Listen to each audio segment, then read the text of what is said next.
Hello everybody, it's me, GhostCritic. It's Wednesday, you know the drill. It's New Comic Book Day. I've just got back from the comic book store and picked up all the comics that were on my pull list this week, and maybe I've added one, maybe two extra comics this week. There is a few Secret Wars Battle World tie-ins. There's a DC book in there. There's a welcome return for one of my favourite Image titles, and we say goodbye to a beloved comic book series that I have championed so forever. I've turned so many people onto it, whether they're now reading it in trade or not. We had to pay a heavy price for it, but I know it's going to be worth the wait and worth the price. So let us crack on. It is kicking off DC issue 7 of Gotham by Midnight. I still really enjoy this supernatural side of Gotham with Corrigan as kind of leading a supernatural offshoot, I guess, of the Gotham GCPD, I guess. And obviously the Spectre's around somewhere. We've had a new artist. It is Juan Ferreira, which has been a suitable enough replacement, not obviously as great as the wonderful Ben Temple-Smith, but they certainly have that kind of vibe that this book still needs, so really enjoying that. Moving on to Battle World Secret Wars Marvel. Issue 2 of Marvel Zombies.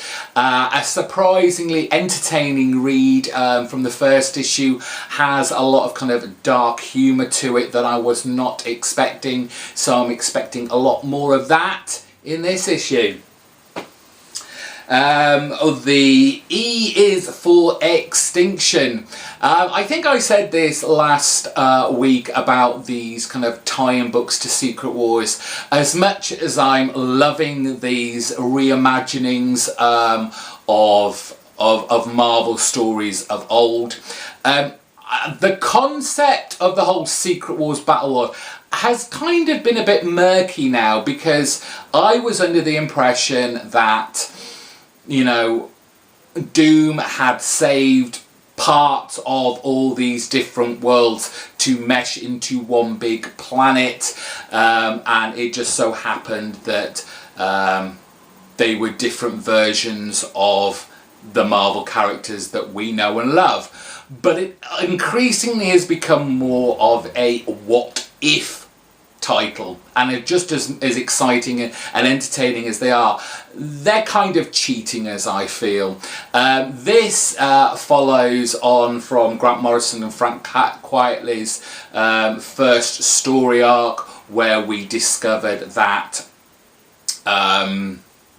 Professor Xavier had killed his twin in utero, Cassandra, and this was again a what if Cassandra had survived, if Professor X had actually been called his bluff, so to speak, and had died, and Cassandra, I guess, had lived, and what happens to the X-Men after that. So it's more, again, a what if rather than a what is.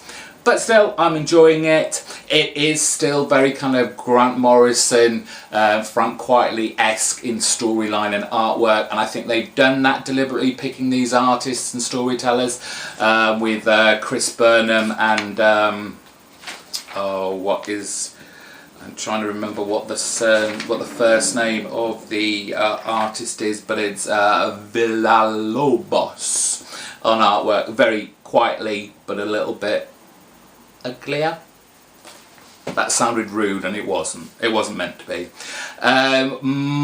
Weird World issue 2 looked absolutely fantastic. Gorgeous eye candy pages, which I'm sure we will have more of this issue. The storyline, it will probably grow on me. This was the only Secret Wars tie-in that I actually pre-ordered with Jason Aaron on the story. I'm sure it will become something great, and I hope this continues after the whole Secret Wars event has finished. On to Image, Sunshine and Roses, Stray Bullets, issue 6 from David Lapham. Always, I can't say it's a fun read because it is obviously quite depressing. Who is going to die? Who is going to survive? Who's going to get roughed up? A gritty slice of life crime story dealing with kind of mob bosses, etc., and just people trying to live through the crossfires, so to speak. So that's that. Birthright, issue number 9. Kind of been hot and cold with this title for a few issues. Hopefully with this issue I'll be hotter. The Welcome Return. We've had a little bit of a hiatus. We had a one-shot from them, but Barbier and Muniham are back. It's 5 Ghosts, issue number 17. Huge champion of this book. If you've not checked out 5 Ghosts and you like the kind of pulpy boys adventure kind of storytelling, then this is the book for you. And they play around with genres and the whole kind of supernatural Indiana Jones-esque storytelling. Just buy this. The artwork is phenomenal. The storytelling is really superb. I love 5 Ghosts. Now finally, and it is time to say farewell.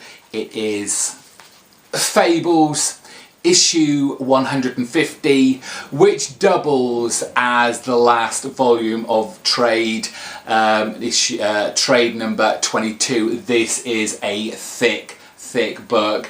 It is at trade price. I can't honestly remember how much I paid for this, but this is the final issue. It has a whole slew of artists in here, just to name a few. We've got Neil Adams in there, Laura and Michael Allred, Rachel and Terry Dodson, we've got Todd Klein in there.